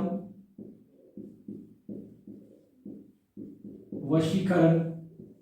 ठीक है, उसके बाद मेडिसिन यानी कि औषधि.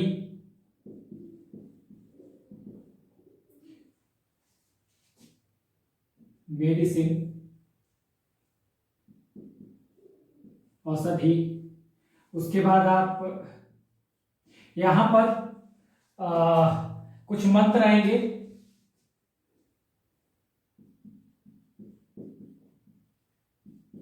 फॉर एग्रीकल्चर, कृषि के लिए कुछ मंत्र होंगे, बहुत सारी चीजें ऐसी हैं। देखिए अब यहां पे क्या होगा कि बहुत सारी बदलेंगे। सूर्य जो थे ना, तो सूर्य को क्या कर दिएगा, सूर्य का काम बदल जाएगा, ठीक है ना। सूर्य अब क्या करेंगे, भूत पिशाच को भगाने वाले देवता हो जाएंगे, ठीक है। हाँ, सूर्य गॉड, सन गॉड। तो ये बहुत सारी चीजों में बदलाव होगा। और ये सब जो बातें कही गई हैं, एविल स्पिरिट की, विच क्राफ्ट की, ब्लैक मैजिक की, ये अनार्यों की, ठीक है, संस्कृतियों में थी, और ये आके आर्यों की संस्कृतियों में मतलब आर्यों की संस्कृतियों में मिल जाएंगी। तो एक तरह से मिश्रण देखने को मिलेगा आर्य अनार एलिमेंट्स का। यहाँ पर लेटर वैलिक पीरियड तो कुछ चीजें आएंगी, एविल स्पिरिट्स है, विच क्राफ्ट है, ठीक है ना, ब्लैक मैजिक है, हिप्नोटिज्म है, मेडिसिन औषधियों की बात होगी, ठीक है, मंत्रास फॉर एग्रीकल्चर के लिए भी मंत्रों की बात होगी। तो ये सब यहां पर पॉपुलर हो जाएंगे, लोकप्रिय हो जाएंगे। और ये जो एलिमेंट्स हैं ये नॉन आर्यंस के एलिमेंट्स हैं, और जो कि आके आर्यंस के एलिमेंट्स में मिल जाएंगे। तो इस तरह से हम कह सकते हैं कि मिश्रित संस्कृति एक तरह से विकसित होगी इन सब चीजों के, इन सब एलिमेंट्स के आने से, ठीक है। तो ये कुछ पॉइंट्स है जिनको आपको लिखना था, कोई बहुत ज्यादा इसमें चीजें नहीं है। हाँ, क्योंकि जादू टोना की बात ये सब अथर्ववेद में कही गई है, एविल स्पिरिट की बात, जादू टोना, ब्लैक मैजिक अथर्ववेद में कही गई ये सब बातें, ठीक है। तो इसको आप बस नोट कर लीजिए। इसके बाद हम नेक्स्ट पॉइंट पे बढ़ते हैं। हाँ, कुछ नए प्रिंसिपल, नए फिलॉसफी उभर के आएंगे। लास्ट में हम देखेंगे रिएक्शनरी एलिमेंट्स को, तो उसको भी हम देख लेते हैं, ठीक है। उसको हम बहुत जल्दी जल्दी करते हैं क्योंकि आएंगे। अब कुछ न्यू प्रिंसिपल्स की बात कर लेते हैं अगले पॉइंट्स में। अगले पॉइंट में कुछ न्यू प्रिंसिपल फिलॉसफी। देखिए जब भी पढ़िए ना किसी भी लेटर वैदिक पीरियड की बात को, तो आप देखिए क्या डिफरेंस है। जब पूरा वैदिक पीरियड पढ़ लीजिए तो मिलाएंगे सिंधु घाटी सभ्यता से क्या डिफरेंस है। ऐसे ही आपकी इतिहास जो है ना अच्छी होती जाएगी। एक समय ऐसा आएगा कि सब कुछ आपको याद रहेगा और कंपेयर करते हुए आप इसे याद रख पाएंगे। देखिए अब नए सिद्धांत मैंने पहले भी बताया है, हाँ, कि यहां पे क्या क्या चीजें आ गई, ब्रह्मलोक का आ जाएगा, ब्रह्म लोक, ठीक है। नर्क शब्द का प्रयोग यहां पे आएगा, ठीक है ना। नर्क शब्द पहली बार, हिंदी में ही लिख रहा हूं, नर्क शब्द का प्रयोग, आप इसको इंग्लिश में लिख लीजिएगा, यूज ऑफ नर्क वर्ड यहां पे आ जाएगा पहली बार। क्योंकि मैंने बताया स्वर्ग नर्क सबका, क्योंकि अब यहां रीबर्थ, पुनर्जन्म की बात होगी। ये सब नए सिद्धांत हैं, हालांकि हम पहले पढ़ चुके हैं। ये कहा गया आया शतपथ ब्राह्मण में, शतपथ ब्राह्मण में ही कहा गया, ठीक है। यहां पे अब कर्म की प्रधानता मैंने बाहर बताया था ना, वर्ण व्यवस्था यहां पे क्या हो गया, कर्म मूलक हो गया, ठीक है ना। तो यहां कर्म की प्रधानता हो गई, ठीक है ना। यहां पे हो जाएगा वर्क जो है वो प्राइमरी चीज हो जाएगी, कर्म की प्रधानता, कर्म की प्रधानता, ये बात आप देख लीजिए, ठीक है। उसके बाद आप देखिए यहां पर अद्वैतवादी दर्शन यानी फिलॉसफी की बात आएगी। अद्वैतवाद,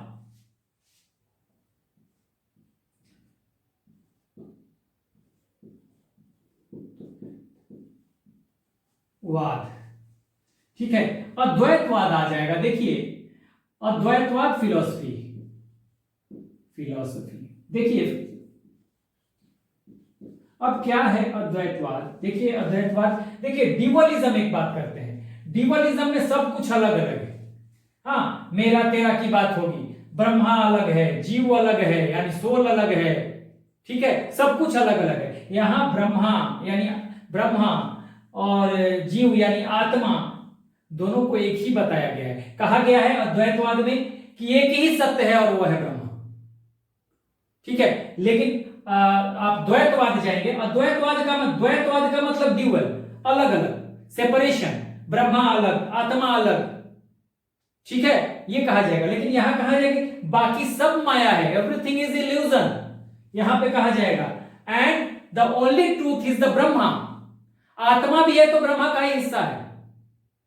ठीक है, आत्मा, परमात्मा, ब्रह्मा सब एक ही है यहां पे। तो अद्वैतवाद ये कहता है, द्वैतवाद कहता है आत्मा अलग, परमात्मा अलग, ब्रह्मा अलग, सब ये सब अलग अलग चीजों की बातें करता है, सेपरेशन की बातें करता है। तो बहुत बड़ा फिलॉसफी है। मैंने सिंपल, चूंकि यहां हमें बहुत ज्यादा नहीं जानना, तो ये आप इतना समझ लीजिए कि अद्वैतवाद जो है द्वैतवाद के उलट है। हाँ, अपोजिट टू द द्वैतवाद। हाँ, द्वैतवाद का मतलब होता है कि ये separation in separate identity.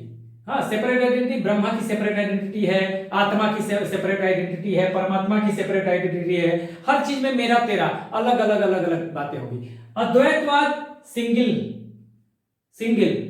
One की बात करता है, एकात्मवाद।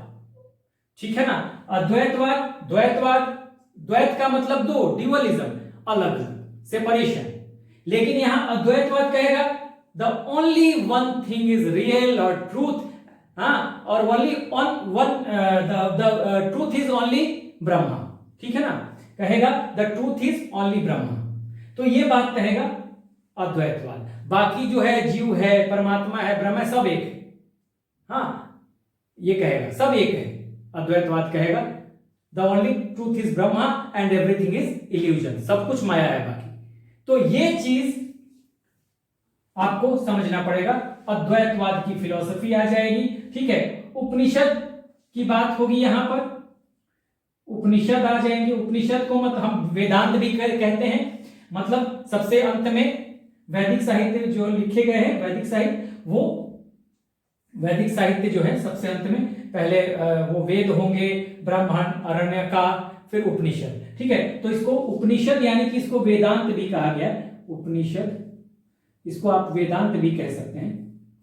ठीक है, आप इसको वेदांत भी कह लें, यानी एंड ऑफ द वेदास, वेदांत। ठीक है, अब उपनिषद की बात अगर करें तो ये भी फिलॉसफी है। ये आत्मा, परमात्मा, ब्रह्मा की बात करता है। हाँ,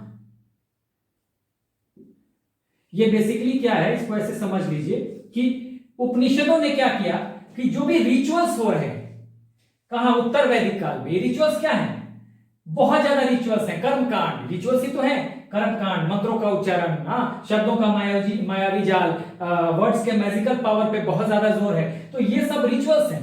और वहां पे कह रहा है कि ये जो रिचुअल्स हैं इसका विरोध करता है, पाखंडों का, कर्मकांडों का, ये उपनिषद विरोध करेगा। और ये कहेगा कि क्या कहेगा कि we must know the relation between the soul और आत्मा एंड परमात्मा। आत्मा और परमात्मा के को समझना बहुत जरूरी है। इनके बीच के जो रिश्ते हैं, इस फिलॉसफी को उपनिषद बताता है। हाँ, इसमें दार्शनिक बातें हैं उपनिषद में। ठीक है ना, और ये क्या करेगा, क्रिटिसाइज करेगा। उपनिषद क्या करेगा,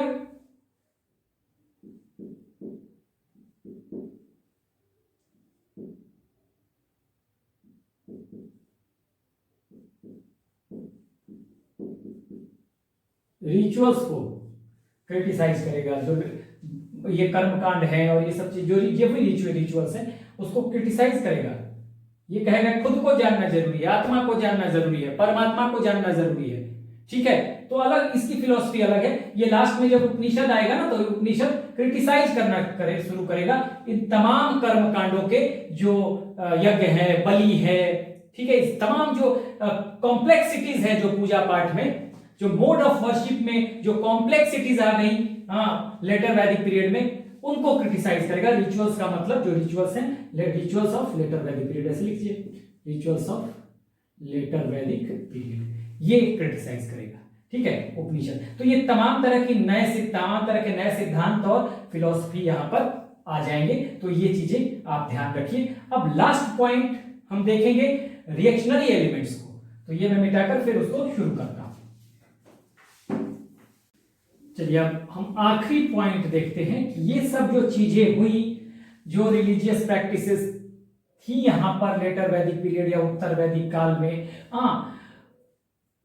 उनके खिलाफ क्या क्या रिएक्शन होने शुरू हो जाएंगे, तो वो हम यहां पर देखते हैं कि देखिए रिएक्शनरी एलिमेंट्स यानी रिएक्शंस, हम यहां पर रिएक्शंस की बात करते हैं।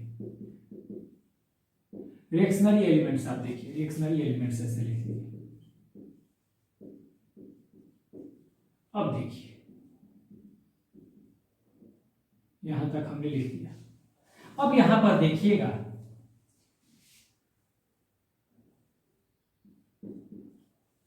यहां पर क्या होगा कि देखिए यहां पर एक तो क्षत्रिय अराजन्य है,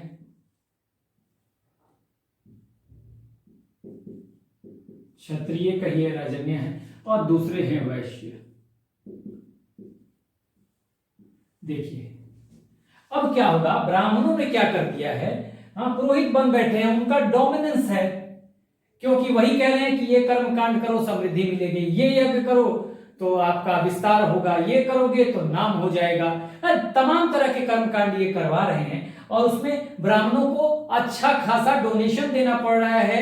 मतलब ब्राह्मणों को डोनेशन जा रहा है, ये डोनेशन दे रहे हैं उनको, ठीक है ना, उनको डोनेशन जा रहा है, ठीक है, उनको अच्छा खासा दक्षिणा दिया जा रहा है, लैंड के रूप में, घोड़ों के रूप में, मतलब एनिमल्स के रूप में, गायों के रूप में, दासियों के रूप में, गोल्ड सोने के रूप में, तो तमाम तरह की चीजें दी जा रही हैं। इससे क्या हो गया कि जो एक्सपेंडिचर है, यजना, अब देखिए ये क्षत्रियों के लिए क्या है, ये क्षत्रिय है और ये वैश्य है, ठीक है।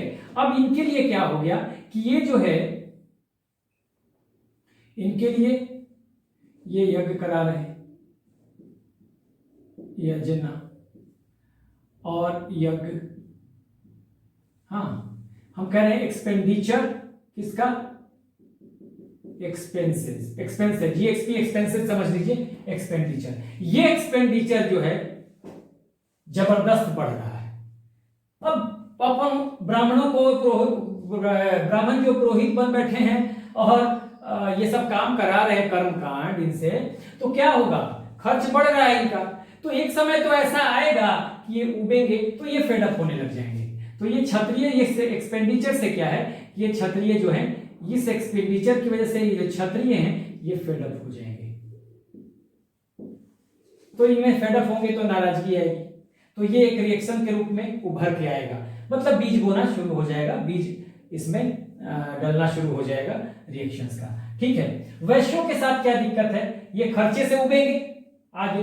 देखिए वैश्य जो है ये कर रहा है ट्रेड, ठीक है, ये कर रहा है ट्रेड, एक तो है ये टैक्स पेयर, टैक्स पेयर है, दूसरा ये कर रहा है ट्रेड, ठीक है, और तीसरा ये कर रहा है एग्रीकल्चर, कृषि कर रहा है। अब देखिए चीजें क्या क्या होंगी यहां पर। अब वैश्य क्यों नाराज होगी, इनकी नाराजगी क्यों होगी, इसके बहुत सारे कारण हैं। देखिए सेक्रीफाइसेस जो हो रहा है ये क्यों होंगे,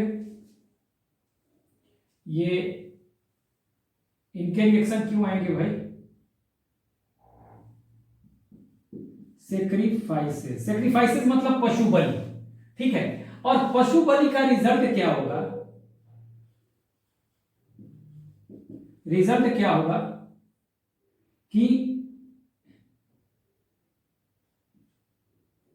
देखिए यहां पर दो चीजें, ट्रेड भी डाउन होगा, ट्रेड पे निगेटिव असर पड़ेगा, डाउन हो रहा है, डाउनवर्ड जा रहा है, और एग्रीकल्चर पे भी, क्यों,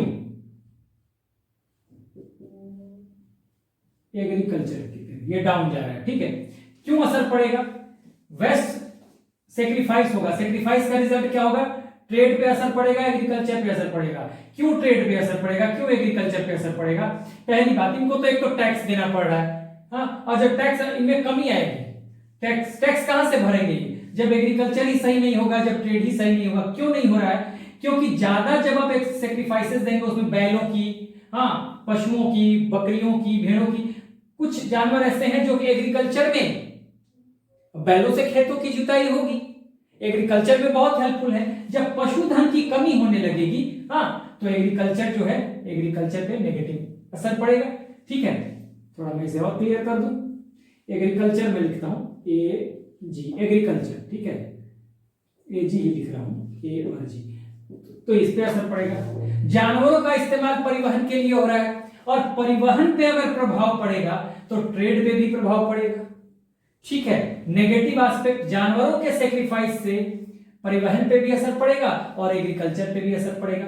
तो ये सेक्रीफाइस एक कारण हो गया, जिसकी वजह से इनके रिएक्शन, वैश्यों के रिएक्शन सामने आएंगे, और इनको टैक्स भी देना है, और इनका एग्रीकल्चर भी अच्छा ना हो, व्यापार भी अच्छा ना हो, तो कहां से टैक्स पे करेंगे, रिएक्शन तो आएगा। दूसरी बहुत सारी वर्जनाएं हो गई, जैसे, ठीक है, पहली बात तो ये हो गई। ये नाराज क्यों है भाई? नाराजगी के कारण, यही मैं लिख रहा हूं, नाराजगी, ये नाराज है, इसको आप अंग्रेजी में लिख लीजिएगा। ठीक है, जो भी लिखना हो, नाराज है। ठीक है, नाराज क्यों है? इनकी नाराजगी जो है, देखिए ऐसे मैं लिख देता हूं, नाराज है।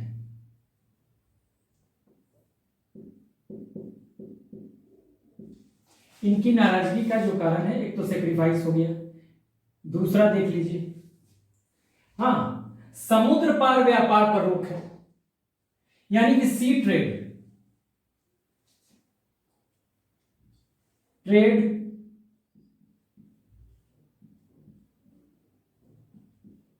एक्रॉस सी, समुद्र पार व्यापार जो है, इस पे रोक है, वर्जनाएं हैं। हिंदू धर्म में कहा गया, हिंदू धर्म के खिलाफ है। अब समुद्र पार व्यापार पर भी रोक लग गया, व्यापार पे घाटा हो रहा है, व्यापार पे पशुओं की बलि की वजह से भी घाटा हो रहा है। ठीक है ना। उसके बाद हिंदू धर्म में लोन यानी कि कर्ज एंड इंटरेस्ट को भी पर भी रोक है, इसको बुरा बताया जा रहा है, जो कि व्यापार का प्रमुख अंग है। बिना, आज भी क्या होता है, लोन लिया जाता है ना, कोई बिजनेस शुरू करना है हमें तो लोन लेंगे, कोई और काम करना है, कुछ भी करना है, मकान भी खरीदना होता है तो लोन की बात होती है। और इंटरेस्ट भी, जिससे हम लोन लेते हैं, वो हमें लोन क्यों देगा? क्योंकि उसको फायदा है, उसको कुछ ब्याज मिलेगा। तो जब इसी पे रोक लग जाएगी तो बिजनेस पे भी हाथ पैर आपका बिल्कुल बंध जाएगा, आप कुछ नहीं कर पाएंगे, तो नाराजगी जायज है। ठीक है, उसके अलावा, ठीक है, देखिए, अगर कोई व्यापारी बाहर जाता है और 2-4 महीने उसे रहना पड़ता है, तो बाहर का खाना खाएगा। ठीक है, कहाँ, घर में तो है नहीं, तो बाहर के खाना को भी बुरा बताया जा रहा है, तो वो भी चीज है। हाँ, देखिए, अब फूड,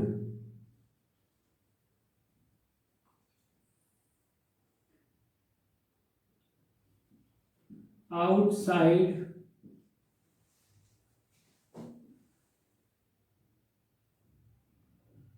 या ऐसे लिख लीजिए ना, जो फूड है जो बाहर खाते हैं, फूड जो है आउट ऑफ होम या out of house, out of home जो है, इस पे रोक है, खाना खाना वर्जित है भाई, वो भी पाप है कह रहे हैं। ठीक है, उसके बाद व्यापारियों में एक ट्रेंड होता है कि बाहर रह रहे हैं तो वेश्यागमन भी करते हैं, तो प्रोस्टिट्यूशन, चलिए तो मान लीजिए, तो ये तो, लेकिन प्रोस्टिट्यूशन पे भी, प्रोस्टिट्यूशन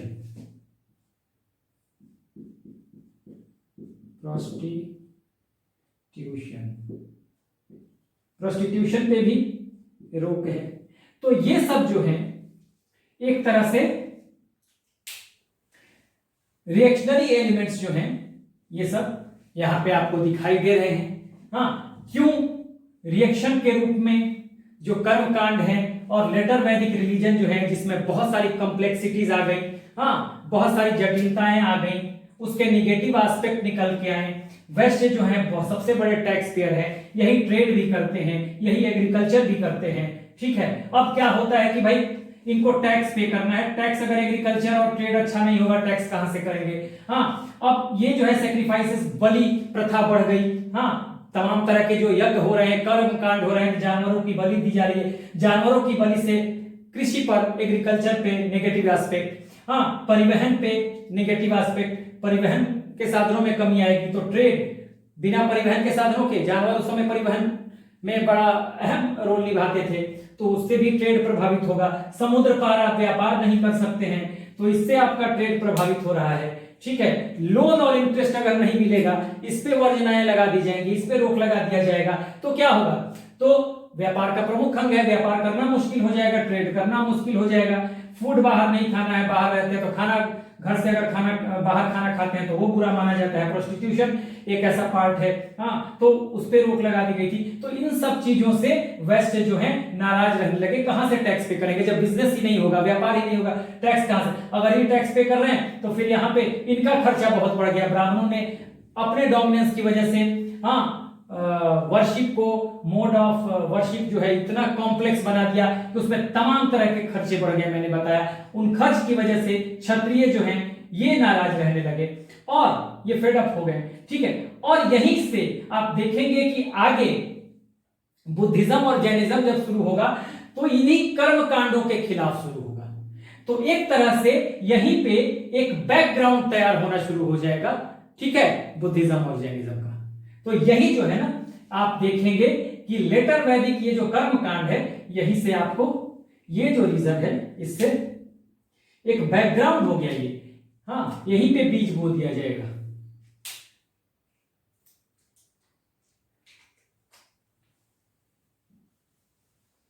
तो यही से एक ये सारा इधर का है, ऋग्वैदिक पीरियड का नहीं है।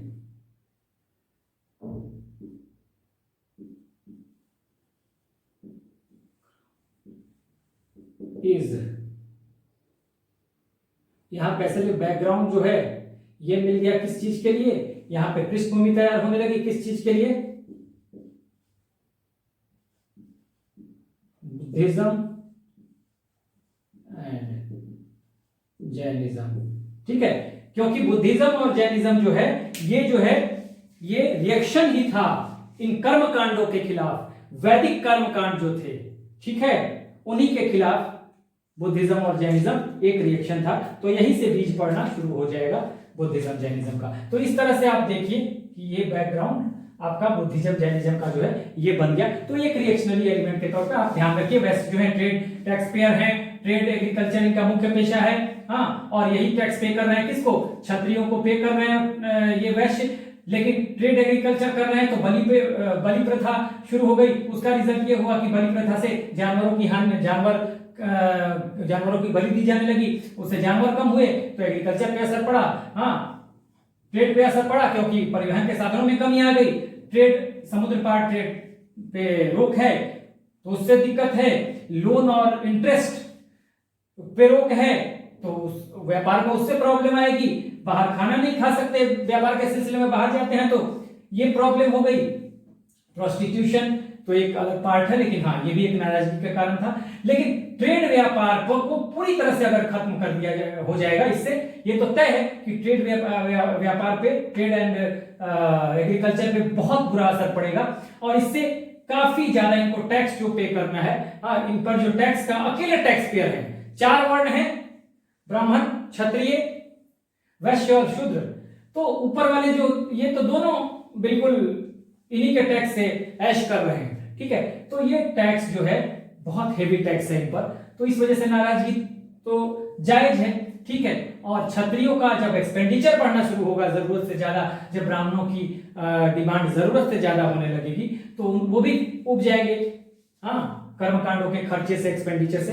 तो इस तरह से रिएक्शनरी एलिमेंट्स तैयार होने लगेंगे यहाँ पर और यहीं पे एक बैकग्राउंड तैयार होने लगेगा बुद्धिज्म और जैनिज्म का, जो इन्हीं क्षत्रियों के खिलाफ, इन्हीं क्षत्रियों घराने से आएंगे गौतम बुद्ध, हाँ। तो इस तरह से एक तरह से ये रिलीजियस मूवमेंट के रूप में बाद में बुद्धिज्म और जैनिज्म को हम लोग देखेंगे, तो वो तो आगे की बात है। तो इस तरह से हमने ये जो कॉन्सेप्चुअल पार्ट है लेटर वैदिक रिलीजन का वो हमने अभी खत्म कर दिया।